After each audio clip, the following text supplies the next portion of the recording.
আসসালামু আলাইকুম। আমি আজকে আপনাদেরকে অনেক হেলদি আমলকির রেসিপি দেবো। এই দেখেন, এই জন্য আমি মশলা তৈরি করে নিচ্ছি। কয়েকটা শুকনো মরিচ দিয়েছি, আর পাঁচফোড়ন, ধনিয়া, জিরা, মৌরি এগুলো আমি দিয়েছি। আর এদিকে আমি আমলকিটাকে স্টিম করে নিয়েছি। স্টিম করলে যখন একটুখানি ফেটে যাবে তখনই আপনারা বুঝবেন যে এটা সেদ্ধ হয়ে গেছে। আর এটা ছাড়ানো খুবই সহজ, একটু আঙুল দিয়ে চাপ দিলেই দেখেন বিচিটা বের হয়ে যাচ্ছে, কোয়া কোয়া করে হয়ে থাকে। আর এদিকে আমি মশলাটাকে দেখেন, ভাজা মশলাটাকে জাস্ট একটু ক্রাশ করে নিলাম। আর যেহেতু এটা আমি হেলদি ওয়েতে বানাচ্ছি, এই জন্য খুব বেশি তেল দিব না, সামান্য একটু তেল দিলাম। এখানে দুটো তেজপাতা দিয়ে দিলাম। তেজপাতাটা একটুখানি দেওয়ার পরে আমি এখানে দিয়ে দিচ্ছি কয়েকটা রসুন কোয়া। যেহেতু রসুনটা খুবই হেলদি, হার্টের জন্য, কোলেস্ট্রলের জন্য, কিডনির জন্য এবং প্রেশারের জন্য, সব কিছুর জন্য রসুন ভালো, এই জন্য আমি রসুনটাকেও দিয়ে দিচ্ছি। আমি আচার খাওয়া আমাদের জন্য খুব বেশি ভালো না, তবে আমি এখানে যে মশলাগুলো দিয়েছি এগুলো সবগুলোই আপনাদের হেলথের জন্য ভালো, এবং রসুনটাও দিয়েছি যেন স্বাস্থ্যের জন্য ভালো হয়।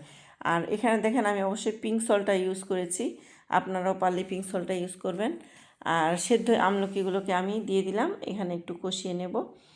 তার মধ্যে আমি দিয়ে দেব হলুদ গুঁড়ো, আর সামান্য একটু মরিচ গুঁড়া, আর স্বাদ মতো লবণ।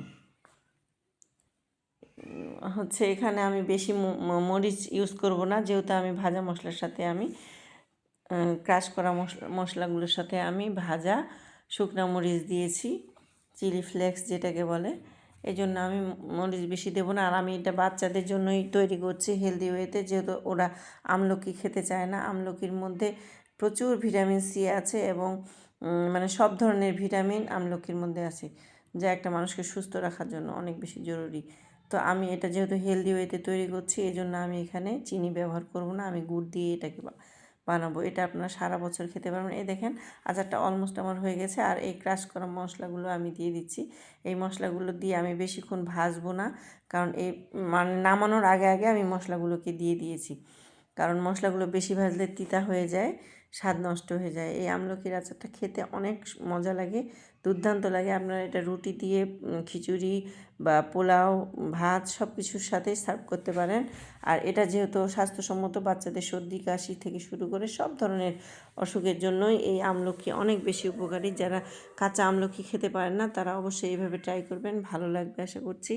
এবং আবার দেখা হবে নতুন কোনো রেসিপি নিয়ে। তো ততক্ষণ পর্যন্ত ভালো থাকবেন। আল্লাহ হাফেজ।